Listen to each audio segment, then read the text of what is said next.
நீங்க இருக்கிற எல்லா விஷயங்களை ட்ரை பண்ணியும் சக்சஸ் என்றது கிடைக்கவே இல்லையா? அப்போ உங்களுக்கு இந்த நோய் மேபி இருக்க சான்ஸ் இருக்கு. உண்மை என்னன்னா எல்லாத்தையும் ட்ரை பண்ணி பார்க்கணும்னு பொறுமை இல்லாம ஓடி இருப்பீங்க. அதாவது இப்போ இன்ஜினியரிங் ஃபீல்ட் செய்தா ஈஸியா அச்சீவ் பண்ணிடலாம் என்று அந்த விஷயத்தை ஸ்டார்ட் பண்ணி இருப்பீங்க. பிறகு அது செட் ஆகலன்னா இன்னொரு ட்ரெண்டிங்கான ஐடி ஃபீல்டு ட்ரை பண்ணி பார்ப்போம்னு தாவிக்கிட்டே இருந்திருப்பீங்க. ஜஸ் இந்த நோய் தான் ஷைனி ஆப்ஜெக்ட் சிண்ட்ரோம். அட இது நல்ல விஷயம் தானே என்று யோசிச்சிருப்பீங்க. பட் இதுல இருக்கிற பிரச்சனை என்னன்னா இரண்டு விஷயத்தையுமே உங்களால 100% ஃபோக்கஸ் பண்ணி கொண்டு போக முடியாத பட்சத்துல எங்களால ரெண்டையுமே சக்சஸ் பண்ணவே முடியாதுங்க. இது மெயினா வர்றதுக்கு ரீசன் என்னன்னு பார்த்தா, ஃபர்ஸ்ட் நாம ட்ரெண்டை விட்டு வெளியே போயிடுவோம்ன்ற பயம். செகண்ட், நாங்க ஒரு ஃபீல்ட்ல ஒர்க் பண்ண போது சம்டைம்ஸ் ஒரு ப்ராப்ளமால ஸ்டக் ஆகி நின்றுப்போம்.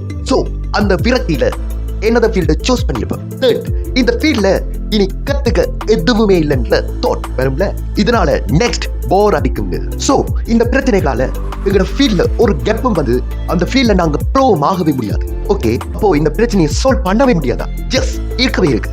ஒரு ஃபீல்டை சூஸ் பண்ணி அதுலயே டெடிகேட்டடா ஃபோக்கஸ் பண்ணி லேர்ன் பண்ணுங்க. இப்படி செய்துகிட்டு இருந்தாலே நீங்க அந்த ஃபீல்ட்ல எக்ஸ்பர்ட் ஆகிடலாம்ங்க.